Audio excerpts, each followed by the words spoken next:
Good morning. I want to do a handwriting lesson with you today. You are doing a good job in your handwriting. I looked over your last test and I saw a lot of very neat papers.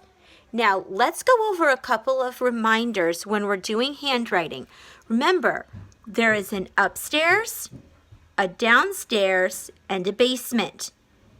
We have a ceiling, blue dotted line, pink carpet, basement floor.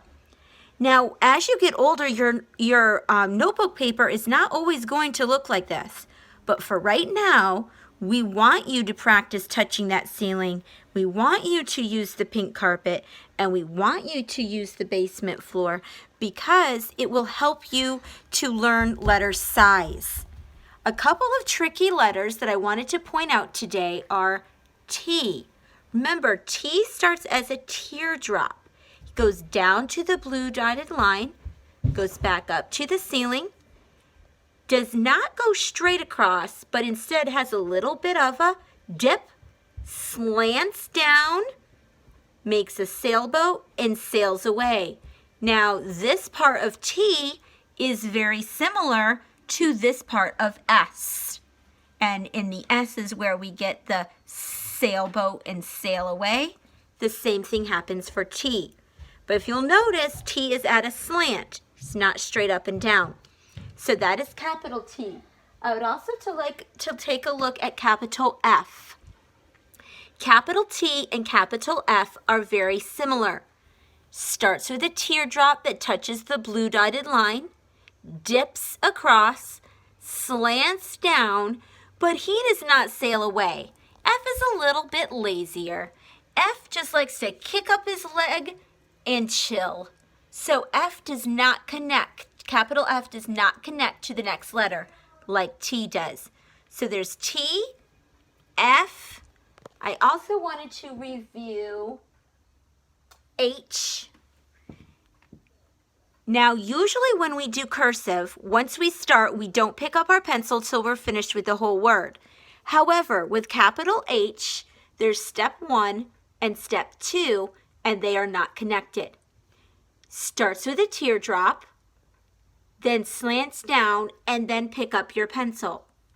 Then, just as if you were making a ladder, you scoot over a little bit to come straight down next to it, retrace, touch the blue dotted line, and dip in and out.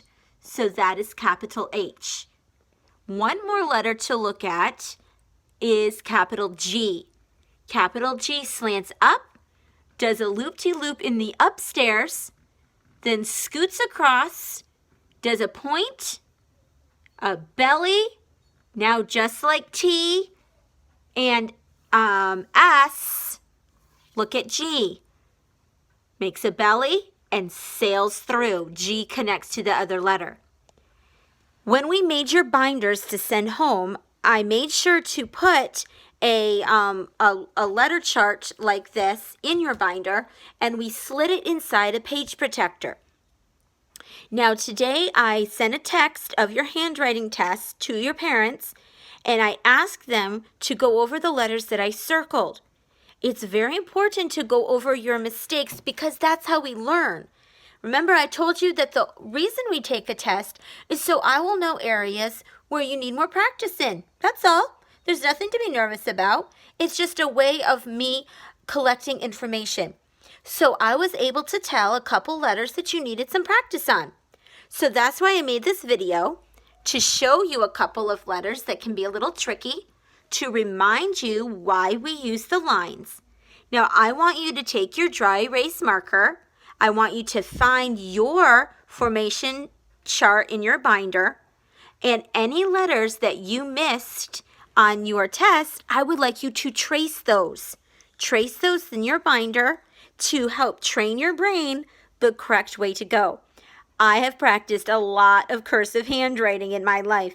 In fact, as I went to college to learn how to become a teacher, I had to write in cursive for 30 minutes every week. That was one of my assignments, so that I could learn exactly how the letters go and one day teach you. So I didn't just wake up one day and have beautiful handwriting. I practiced. So your handwriting can be nice too if you practice. So I just put a few little tips, circled a couple things on your papers for you to practice, and I'll look forward to seeing neat handwriting in your seat work papers and on your next handwriting test. Neatness counts on every paper. Okay, bye.